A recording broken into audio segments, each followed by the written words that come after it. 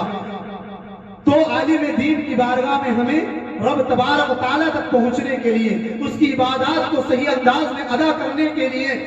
عالم سے رابطہ کرنا پڑے گا۔ لیکن ایک گزارش ہے، لوگ ایسے ویسے کسی بھی عالم کی بارگاہ میں چلے جاتے ہیں، ارے عالم وہی ہو،